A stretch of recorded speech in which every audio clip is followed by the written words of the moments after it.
Hello students. देखिए, हमने जो लास्ट क्लास है उसके अंदर रूट की स्ट्रक्चर है उसका डिस्कस किया।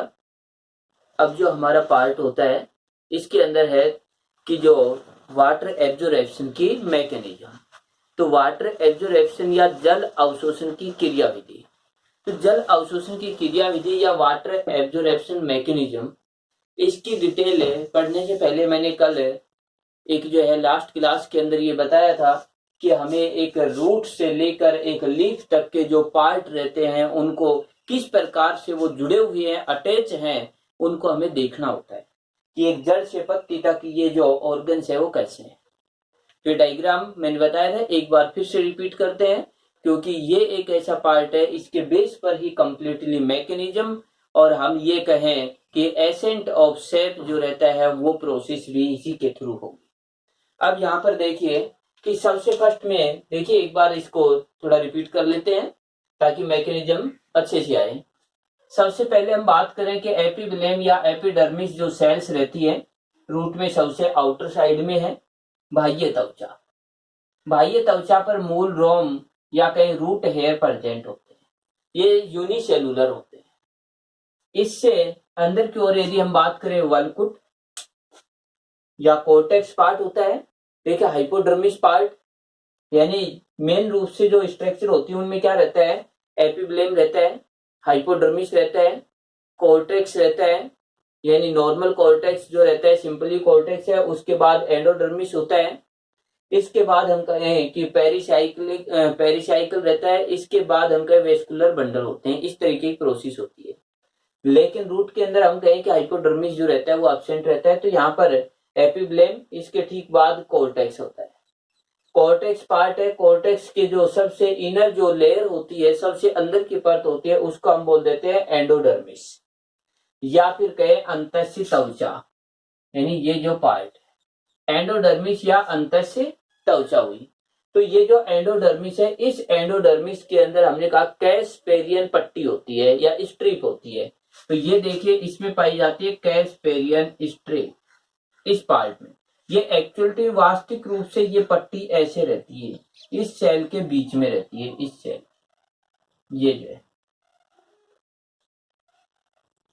इस तरीके से। तो ये जो लेयर होती है इसको बोला जाता है, लेकिन हम शो क्या करते हैं, इसको इधर आउटर साइड में दिखा देते हैं कि इसके आगे एक लेयर या पट्टी बनी हुई है और ये है कैस्पेरियन पट्टी। कैस्पेरियन जो स्ट्रिप या पट्टी होती है वो जल के लिए इम्परमिएबल होती है, अपारगम्य होती है कि इस पट्टी के थ्रू कभी भी जल जो रहता है, वाटर मॉलिक्यूल्स होते हैं वो पास नहीं होते हैं, क्योंकि इसमें हम बात करें कि सुबेरिन जो मेटेरियल रहता है, सुबेरिन पदार्थ सब्सटेंस जम जाता है, डिपोजिट हो जाता है, इसीलिए ये जल के लिए इम्परमिएबल है। इसके बाद इसके ठीक पीछे की साइड में पेरिसाइकिल होता है या परिरंभ होता है। परिरंभ के अंदर जाइलम, फ्लोएम या वेस्कुलर बंडल रहते हैं, वो कवर्ड रहते हैं। तो ये हुआ रूट का जाइलम।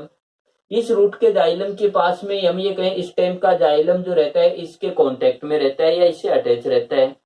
इसके बाद ये स्टेम का जाइलम जो रहता है स्टेम में जाएगा, इसके बाद स्टेम से जो ब्रांचें बनती है उन ब्रांचों में जाएगा, ब्रांचों में डिवाइड हुआ। अब ये जो ब्रांच होती है, इन ब्रांचों के पास ही लीफ होती है कि ब्रांचों पर लीफ लगेंगी। तो ये जो लीफ लग रही है, इस लीफ के अंदर हम कहें कि जो जाइलम होता है वो लीफ विंस के थ्रू या पत्ती की जो सिरा रहती है उसके थ्रू हम बात करें पत्ती सिरा, इसके थ्रू पत्ती में प्रवेश करेगा। इसको यदि हम देखें लीफ विंस या पत्ती की सिरा, तो हम कहते हैं जो पत्ती रहती है उस पत्ती पर हम देखते हैं येलो कलर की कुछ लाइनें हमें दिखाई देती है, और जो लाइनें रहती हैं वो लाइनें रहती हैं लीफ विंस। इसके बाद में देखिए कि इसके आगे लीफ जाइलम यानी पत्ती का जाइलम होता है। पत्ती के जाइलम के पास जो रहते हैं हम ये कहें कि मेसोफिल सेल्स या पर्ण मध्य उत्तक कोशिकाएं होती है। इनके बाद में इनके पास यहाँ पर जो स्पंजी टिश्यू रहता है उसके अंदर इंटरसेलुलर स्पेस होता है या अंतर कोशिकीय स्थल रहते हैं, ये खाली जगह है। इसके अंदर वाटर वेपर जो रहती है वो यहाँ पर स्टोर होती है। ये जो इंटरसेलुलर स्पेस रहते हैं बाहर की और स्टोमेटा या रंध्र के द्वारा ओपन हो जाते हैं। तो इस प्रकार से ये स्ट्रक्चर है। इस स्ट्रक्चर को एक बार देखिए, मैं सिस्टमेटिक बोल रहा हूं कि सबसे फर्स्ट में देखिए कि ये पार्ट मूल रोम, इसके बाद ये पार्ट, इसके बाद ये पार्ट, इसके बाद ये पार्ट 4 नंबर। इसके बाद हम बात करें कि इसी के अंदर होती है कैस्पेरियन पट्टी, तो ये 4 पार्ट में है। इसके बाद ये 5th पार्ट पेरिरम, इसके बाद हम बात करें ये 6 नंबर रूट का जाइलम, इसके बाद ये 7 नंबर, इसके बाद हम बात करें ये 8 नंबर, इसके बाद ये 9 नंबर, और इसके बाद हम ये कहें कि ये 10 नंबर, और इसके बाद हम कहें कि ये 11 नंबर। इसके बाहर की ओर रहता है इन्वायरमेंट, कि इधर बात करें तो इधर रहता है इन्वायरमेंट या एटमोस्फियर, ये पार्ट। और इधर यदि हम बात करें यानी 12वें नंबर पर इन्वायरमेंट या पर्यावरण, ये पार्ट हुआ। इधर यदि हम बात करें तो ये पार्ट है सोयल या मृदा। तो यदि इसको देखें तो हम ये कहें कि यदि इस पार्ट को हम 1 पार्ट कहेंगे तो सभी जैसे ये 2 हो जाएगा, ये 3, ये 4, ये 5, 6, 7, 8, और इसके बाद जो है 8 के बाद ये 9, 10, 11, और ये जो है 12 है, ये हुआ 30। इस तरीके से ये 13 जो बिल्कुल एक सीक्वेंस में, मैंने ये नंबरिंग इसीलिए की है ताकि ये सीक्वेंस में ही याद रहे, क्योंकि वाटर जो है उसका ट्रांसपोर्ट इसी सीक्वेंस में होगा। तो ये बार बार यही सीक्वेंस यूज में आएगी, चाहे ये इधर से यूज में आए, चाहे ये इधर से यूज में आए, चाहे 1 नंबर ये बने, चाहे 1 नंबर ये बने, लेकिन ये सिस्टम यही रहेगा इसका कंप्लीटली। अब इसके बाद देखिए वाटर एब्जॉर्प्शन की जो मैकेनिज्म है, इसको 2 टाइप से डिवाइड किया, और 2 टाइप्स के अंदर हम बात करें तो देखिए फर्स्ट जो रहता है एक्टिव एब्जॉर्प्शन, पैसिव जो है पैसिव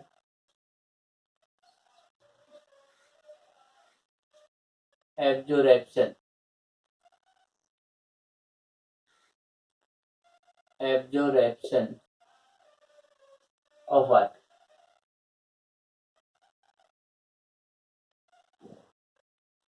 देखिए पैसिव एब्जॉर्प्शन, तो यहां पर पैसिव जो एब्जॉर्प्शन की बात करें या फिर कहें passive absorption of water,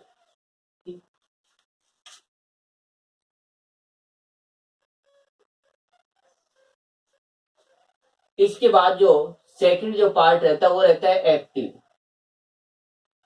active absorption of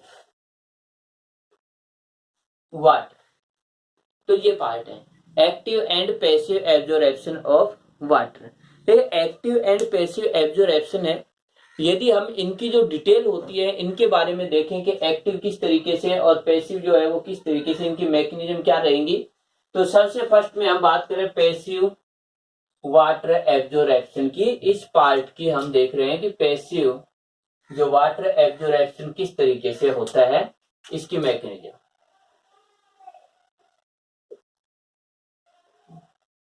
यहां पर देखिए, यहाँ पैसिव जो वर्डिंग आ जाता है इसका मतलब ये हुआ कि यहाँ पर एनर्जी जो होती है वो यूज में नहीं आती है, तो यहाँ पर एनर्जी यूज में नहीं आएगी। साथ में एक दूसरी कंडीशन और है कि इस पार्ट में जो रूट की सेल होती है वो रूट की सेल एक्टिव रूप से कोई फंक्शन नहीं करती है, केवल और केवल इनको एक पाथ या मार्ग या रास्ता प्रोवाइड करती हैं जल को। देखिए यदि हम बात करें कि एक सीधा सा अर्थ ये कहें कि जैसे कोई भी पार्ट होता है, कि जैसे नीचे एक लिफ्ट है, देखिए एक एग्जाम्पल को समझिए कि नीचे एक लिफ्ट का पार्ट है और एक व्यक्ति ऊपर है, उसने रस्सी है उससे बाल्टी को नीचे लिफ्ट पर जो पहुंचा रखा है उस रस्सी को वह खींच रहा है, या फिर कहें लिफ्ट जो है उस लिफ्ट की हम बात करें तो यहाँ पर देखिए लिफ्ट कोई काम नहीं कर रही, उस पर तो बाल्टी रखी हुई है, और यदि बात करें उसको खींच रहा है ऊपर की ओर, तो लिफ्ट काम नहीं कर रही है। तो ऐसे ही क्या कह रहे हैं कि जो वाटर जो रहता है उस वाटर को एब्जॉर्प्शन करने के लिए, अवशोषित करने के लिए रूट जो है, नीचे का पार्ट कोई कार्य नहीं कर रहा है, कोई फंक्शन नहीं कर रहा है, बल्कि इन्वायरमेंट उससे एक अट्रैक्शन या कहें कि फोर्स एक प्रोवाइड किया जा रहा है, ऐसा बल प्रोवाइड कर रहे हैं जिससे कि जल ऊपर की ओर खींच रहा है। तो उस जल को खींचने के लिए पादप की जो जड़ें हैं उसने कोई फंक्शन नहीं किया, वो तो केवल एक रास्ता प्रदान कर रहे हैं कि वाटर इधर से जा सकता है। तो यहां पर बिल्कुल यही है कि पैसिव ट्रांसपोर्ट की यदि प्रोसेस की बात करें तो पैसिव ट्रांसपोर्ट के अंदर एनर्जी काम में नहीं आएगी, और जो जड़ की कोशिकाएं हैं वो सक्रिय रूप से कोई भी फंक्शन, कोई भी कार्य नहीं करेंगी। तो इसको हम ये भी कह सकते हैं कि रूट सेल जो रहती है वो एक्टिवली कोई फंक्शन नहीं करेंगी, और वाटर को एब्जॉर्ब करने के लिए जो फोर्स रहता है वो इन्वायरमेंट जो रहता है उसमें प्रोड्यूस होता है, या प्लांट के एरोबिक जो पार्ट रहते हैं उस एरियल पार्ट के अंदर ही ये प्रोड्यूस होगा। अब यहां पर देखिए इसकी मैकेनिज्म देखें हम, कि मैकेनिज्म देखिए ये पार्ट आता है तो मैकेनिज्म आएगी। सबसे पहले हम बात करें ये स्टोमेटा की। देखिए स्टोमेटा या फिर कहे रंध्र,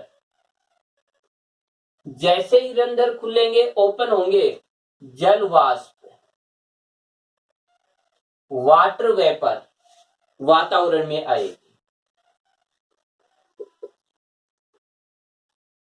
वातावरण या फिर कहे इन्वायरमेंट में जल वाष्प आ जाएगी। अब यहां जल वाष्प है, वो जल वाष्प देखिए इस पार्ट से ऐसे बाहर निकलेगी जल वाष्प, वाटर वेपर। तो यहां पर जल की कमी हो जाएगी इस जगह पर, क्योंकि ये जो जल है वो तो बाहर निकल गया, तो इस जगह क्या होगी, कमी, डेफिशिएंसी होती है, जल की कमी होगी। तो जल की कमी होती है तो ये जो साइड में जो सेल्स होती है, या जो हम ये कहें इंटरसेलुलर स्पेस के जो साइड में जो सेल होती है, इनसे जल वाष्प इधर आ जाएगा, इनमें, इन सेल से इधर आ जाएगा, इन सेल से इधर। देखिए ये पार्ट यदि समझ में आ गया इतना, तो आगे का कंप्लीटली आ जाएगा। जल वाष्प जैसे स्टोमेटा ओपन हुए, जल वाष्प वातावरण में आ गई। वातावरण में आते पीछे के पार्ट में जल की कमी हुई। देखिए मैं एक पार्ट इसको यहां पर बना रहा हूं इस तरीके से। देखिए ये पार्ट था, ये रंध्र ओपन हुए तो इधर से जो H2O वाष्प है, वाटर वेपर है, वो इन्वायरमेंट में आ गई। हो गई ये कि ये वाटर वेपर इधर इन्वायरमेंट में आती है। अब यहां पर क्या हो जाएगी, ये जो पार्ट था इसके अंदर क्या हो जाएगा, H2O वाष्प जो है उसकी कमी, यहां पर कमी हो जाएगी।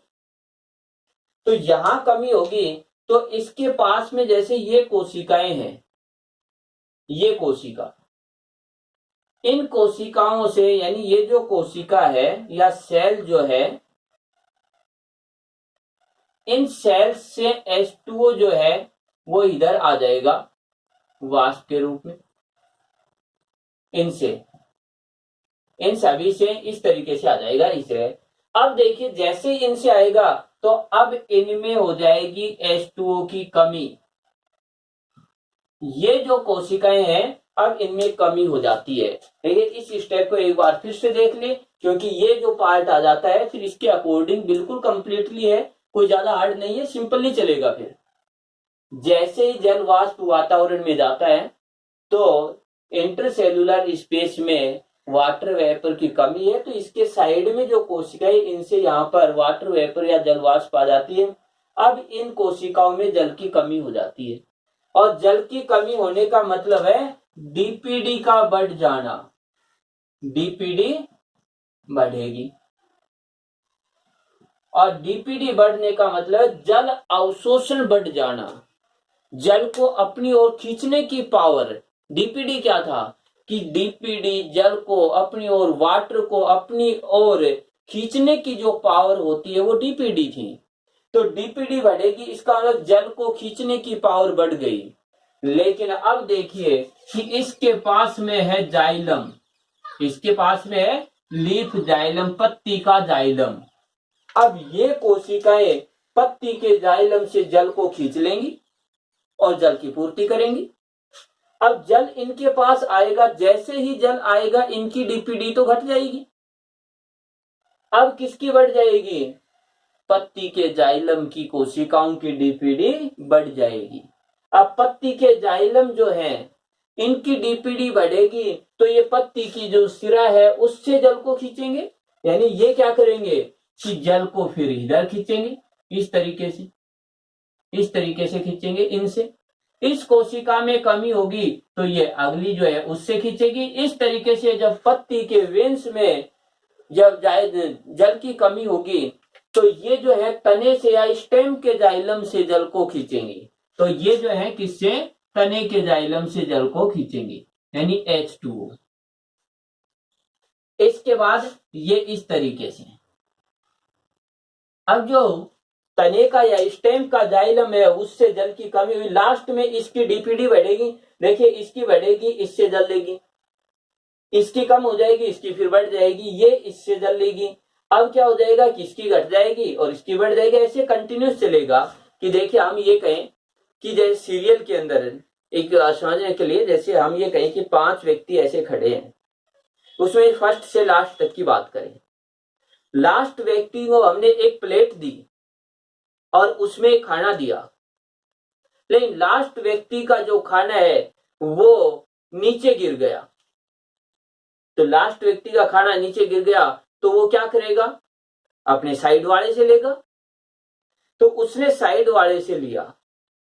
अब साइड वाले से लेने पर साइड वाले का जो खाना है उसमें कमी आ जाती है, तो वो क्या करेगा? वो अपने और पीछे, यानी 3rd नंबर वाला है, यानी 5th नंबर वाला 4th वाले से ले रहा है, 4th वाला 3rd नंबर वाले से खाना ले रहा है। फिर 3rd नंबर वाला है, उसके पास कमी होगी, वो 2 नंबर वाला है उससे लेगा, 2 नंबर वाले के पास कमी होगी तो जो 1st नंबर पर है उससे लेगा। और 1st नंबर वाला है, यदि उसमें भी खाने की कमी हो जाती है तो वो क्या करेगा कि जो उससे जहां से खाना आ रहा है उस पार्ट से खाना उठाएगा। तो इसी तरीके से बिल्कुल सेल के अंदर, इस सेल में जल की कमी, ये इससे ले गई, अब इसमें कमी हो जाएगी तो ये इससे, इसमें कमी हो जाएगी तो इससे, लास्ट में जो जड़ का जाइलम है वहां तक ये प्रोसेस हो गई। अब तने का जाइलम क्या करेगा? इस जड़ के जाइलम जो रहता है इससे वाटर को खींचेगा, ये इस तरीके से।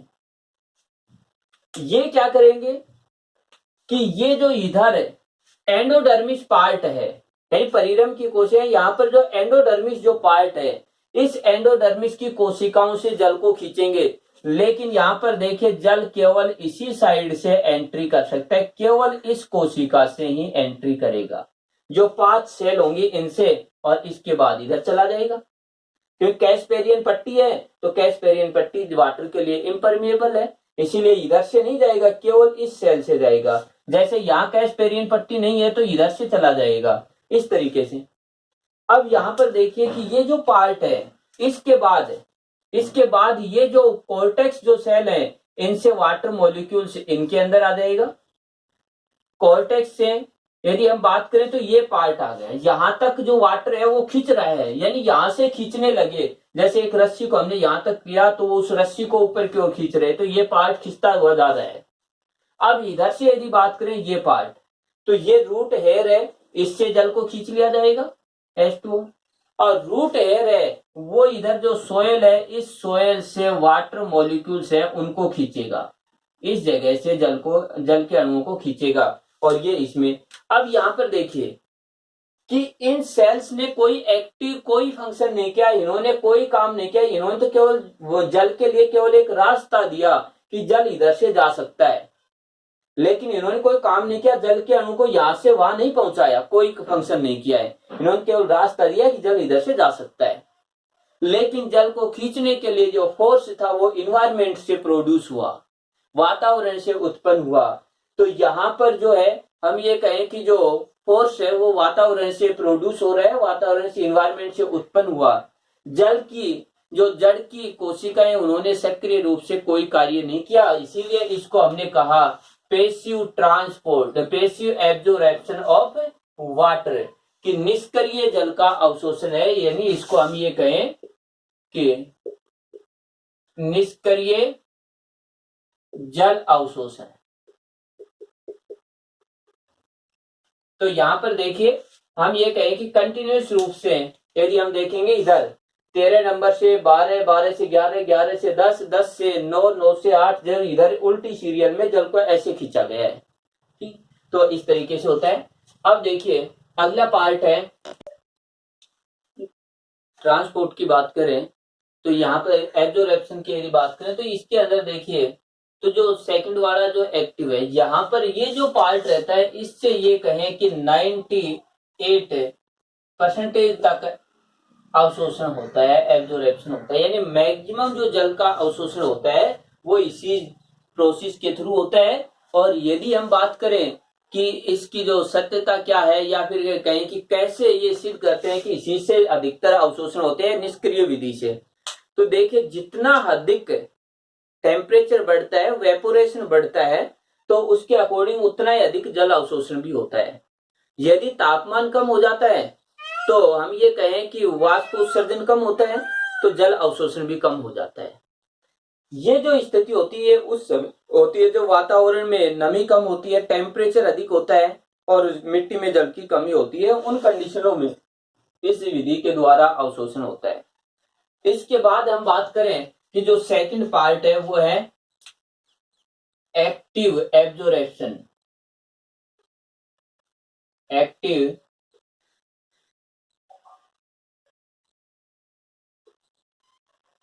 Absorption of water. देखिए बिल्कुल सिस्टम यही रहेगा, कोई चेंजमेंट नहीं होगा, लेकिन हम क्या कहें कि एक्टिव एब्जॉर्प्शन में क्या होगा। अब इसको देखिए, एक्टिव एब्जॉर्प्शन में जल को देखिए पेसिव में यहां से खींचा जा रहा था, यानी ऊपर से नीचे की ओर ऐसे खींचा जा रहा था। वातावरण जो है वो खींचने के लिए बल प्रोवाइड कर रही थी, बल दे रहा था। लेकिन यदि हम बात करें एक्टिव एब्जॉर्प्शन में तो इसके अंदर नीचे से धक्का दिया जाता है। यानी जो ये पार्ट है, ये जो जड़ की जो सेल्स होती है, कोशिकाएं रहती है, वो एक्टिव होती है, कार्य करती है। अब देखिए ये किन कंडीशनों में होता है, जब वातावरण के अंदर टेम्परेचर कम हो, भूमि में जल पर्याप्त या अधिक मात्रा में हो, उस समय जो भूमि से जो जल का अवशोषण होता है वो सक्रिय विधि से होता है। और सक्रिय विधि के अंदर देखिए दो ही कंडीशन सबसे मेन है। एक कंडीशन ऊर्जा का उपयोग और दूसरी कंडीशन है मूल कोशिका का या रूट सेल्स, यानी एनर्जी का यूज होना या रूट कोशिका का सक्रिय होना। यानी रूट की जो सेल है वो एक्टिव रहती है, फंक्शन करती है। दूसरा पॉइंट, यहाँ पर एनर्जी जो रहती है उसको यूज में लिया जाता है, और एनर्जी किसी भी लिविंग ऑर्गेनिज्म में एनर्जी एटीपी के रूप में यूज में ली जाती है। तो अब यहाँ पर देखिए क्या होता है कि यहाँ पर सोयल के अंदर वाटर काफी अधिक मात्रा में है, वाष्प उत्सर्जन बहुत कम हो रहा है, तो जल को खींचा बहुत कम जा रहा है। उस समय देखिए यहाँ पर क्या रहता है, ये पार्ट, तो यहां पर हो जाता है डाइल्यूट सॉल्यूशन।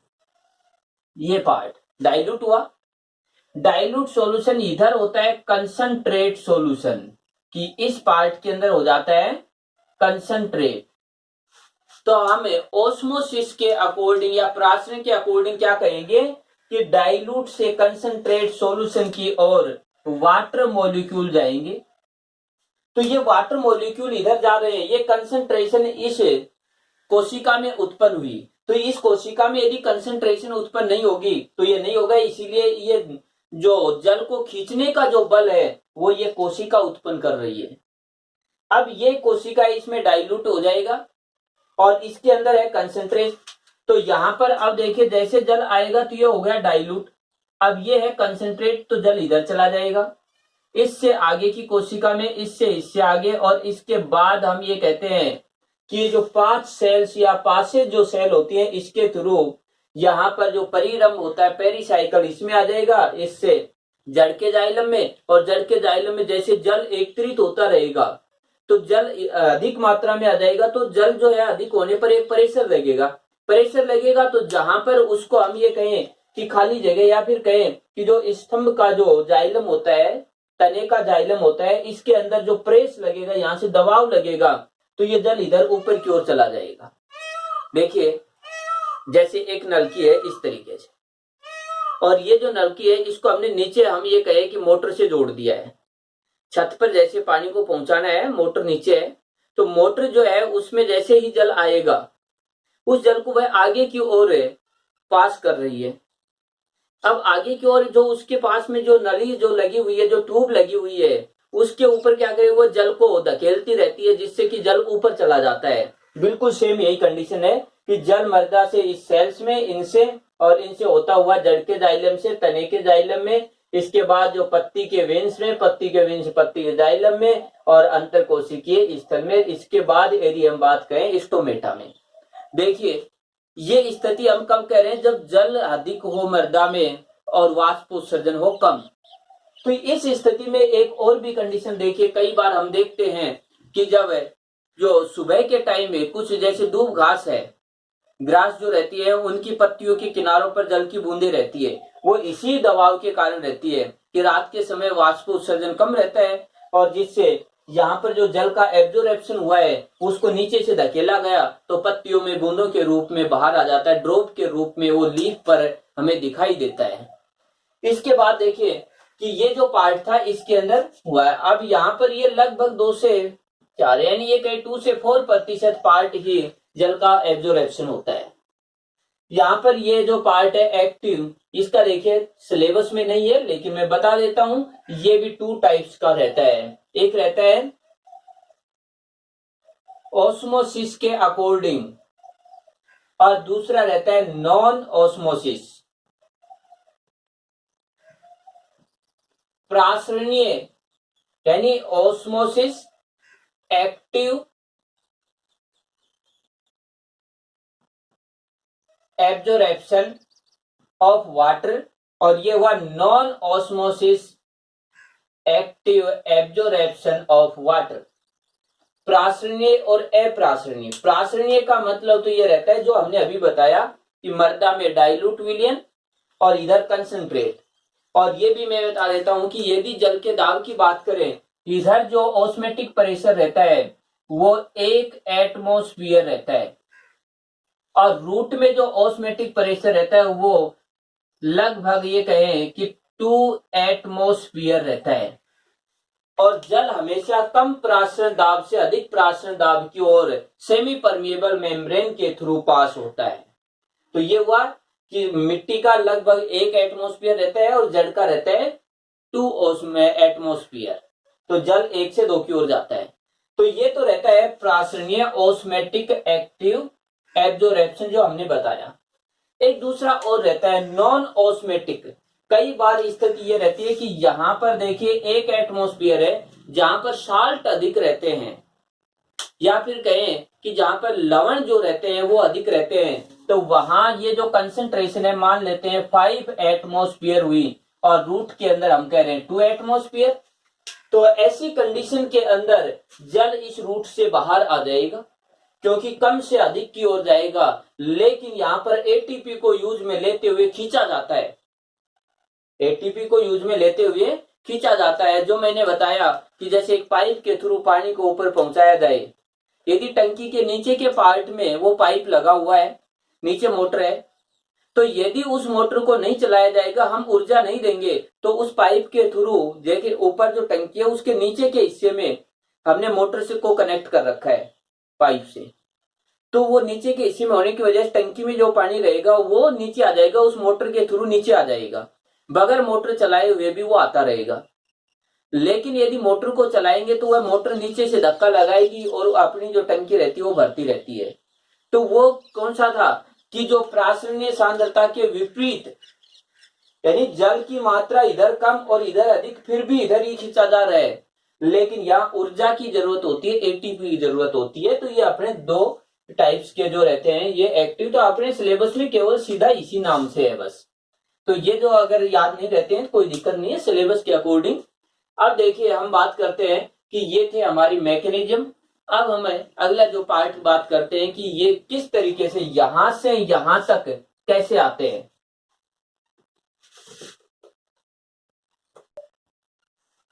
तो path of water in root या जड़ में जल का मार्ग। देखिए यहां से एक सेल से अगली कोशिका तक, यानी एक कोशिका दूसरी कोशिका में, यानी एक सेल जो है उससे नेक्स्ट सेल के अंदर कैसे जल जाता है। तो यहाँ पर ये कोशिकाएं हैं इस तरीके से, एक कोशिका ये है, एक कोशिका ये है। हमने ये तो कहा कि जल जो रहता है एक से दूसरी, दूसरी तीसरी कोशिका में ऐसे कंटिन्यूस, यानी एक सेल से नेक्स्ट सेल में, उससे नेक्स्ट सेल में ऐसे जाता है। लेकिन वो थ्री जो पाथ रहते हैं तीन मार्गों से जाता है। तीन मार्ग कौन कौन से हैं इनके अंदर? फर्स्ट आता है एपोप्लास्ट, और ये जो प्लास्ट रहता है इसकी यदि बात करें, ये जो पथ रहता है एपोप्लास्ट जो पथ रहता है ये निर्जीव रहता है, नॉन लिविंग पार्ट से होता है। और एक सेल के अंदर नॉन लिविंग पार्ट की बात करें तो हम ये कहें intercellular space and cell wall के बीच का जो पार्ट रहता है वही है। फिर प्लाज्मा मेम्ब्रेन से आउटर साइड में जो पार्ट रहता है वो कैसा रहता है? Non living. तो यहां पर देखिए कि ये जो सेल है इस सेल में ये तो पार्ट हुआ कोशिका भित्ति सेल वॉल, ये पार्ट हुआ कोशिका झिल्ली यानी प्लाज्मा मेम्ब्रेन, ये पार्ट हुआ। इससे जैसे ये एक कोशिका ऐसे आगे कोशिकाएं हैं, तो यहां से जो ये जल जा रहा है एक कोशिका की भित्ति जो है, इस कोशिका प्लाज्मा मेम्ब्रेन के बाहर कोशिका भित्ति, इन प्लाज्मा मेम्ब्रेन और सेल वॉल के बीच में जो गैप है, कोशिका भित्ति और कोशिका झिल्ली के बीच में जो गैप है, इसके थ्रू इस तरीके से आ रहा है। एक से अगली कोशिका में इंटरसेलुलर स्पेस है, दो कोशिकाओं के बीच में जो गैप रहता है उससे आ रहा है। फिर ये उसी प्रकार से प्लाज्मा मेम्ब्रेन और सेल वॉल के बीच से इस तरीके से, फिर ये इंटरसेलुलर स्पेस से दो कोशिकाओं के बीच के गैप से, फिर उसी तरीके। तो यहां जो आया तो हम ये कहते हैं कि निर्जीव मार्ग है, एपोप्लास्ट है, कि इस पार जो जल का जो परवा रहता है, जो मार्ग रहता है, इसके अंदर कोई सजीव पार्ट नहीं है, क्योंकि कोशिका भित्ति और कोशिका झिल्ली, यानी कोशिका झिल्ली से बाहर है ये, तो कोशिका झिल्ली ही सजीव होती है कोशिका में, उसके अंदर के पार्ट सजीव होते हैं, लेकिन ये पार्ट उससे बाहर निर्जीव होता है। इसके बाद दूसरा है सिम्प्लास्ट। सिम्प्लास्ट में देखिए ये जो स्ट्रक्चर होती है इसको बोलते हैं प्लाज्मा डेस्मेटा, प्लाज्मा डेस्मेटा।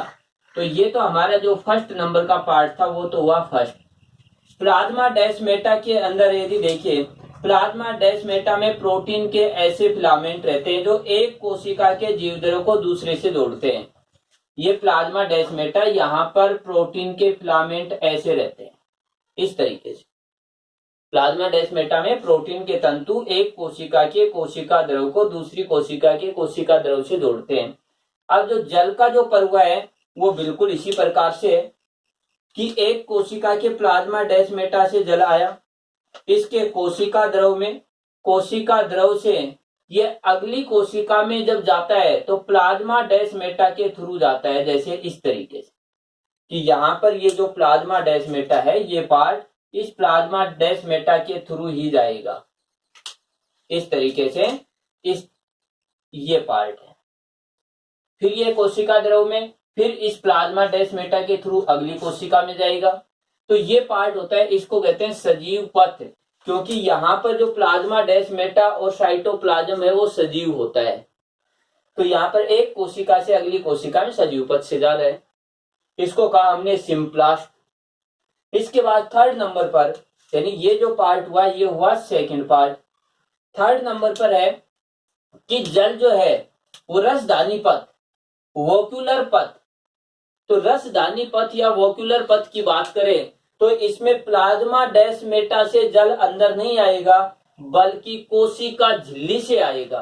देखिए मैं बताता हूं, कि इस तरीके से जो संरचना है ये प्लाज्मा मेम्ब्रेन, इसके बाहर की ओर ये जो पार्ट है ये हुई कोशिका भित्ति। ये जो कोशिका भित्ति है, इस कोशिका भित्ति के अंदर है इस तरीके से प्लाज्मा डेस्मेटा, ऐसे फाइबर हैं ये। तो एक तो जल इन फाइबर के थ्रू आ रहा है ऐसे, ये तो कौन सा हुआ सिम्प्लास्ट, लेकिन जल इधर से भी तो आ सकता है, इस साइड से भी तो आ सकता है, ये प्लाज्मा डेस्मेटा के बाहर यानी कोशिका झिल्ली से डायरेक्ट आ सकता है, नहीं कि प्लाज्मा डेस्मेटा से। तो इस प्रकार का जो रहेगा उसमें ये पार्ट रहेगा कि ये कोशिका झिल्ली से आएगा, फिर उसके बाद रिक्तिका में, रिक्तिका यानी वोक्यूल्स में, रिक्तिका से फिर कोशिका द्रव, फिर कोशिका झिल्ली, इस तरीके से फिर रिक्तिका। तो ये इस तरीके से जाएगा, तो इसको हम कहते हैं वोक्युलर या रसधानी पथ। तो इस प्रकार से जल के 3 मार्ग हैं। तो यहां से यहां तक इन कोशिकाओं की भित्ति और अंतराकोशिकीय स्थल से, देखिए इन कोशिकाओं की भित्ति और अंतराकोशिकीय स्थल से ऐसे आ सकता है। इसके बाद इनके प्लाज्मा डेस्मेटा के थ्रू आ सकता है इस तरीके से। इसके बाद इनकी रिक्तिका जो रहती है, उस रिक्तिका के थ्रू, जैसे ये है, इस रिक्तिका के थ्रू भी आ सकता है। तो इस तरीके से ये 3 मार्ग होते हैं यहां से यहां तक आने के। इसके बाद यहां आते ही जल वही है कि कैस्पेरियन पट्टी के अंदर जो मार्ग कोशिकाएं होती है उन्हीं से आएगा, चाहे यहां से यहां तक कैसे भी आए, लेकिन इस जगह से यही एक मार्ग है जल के अंदर जाने का। यहां तक 3 मार्ग है। तो ये था हमारे जल अवशोषण के मार्ग। अब देखिए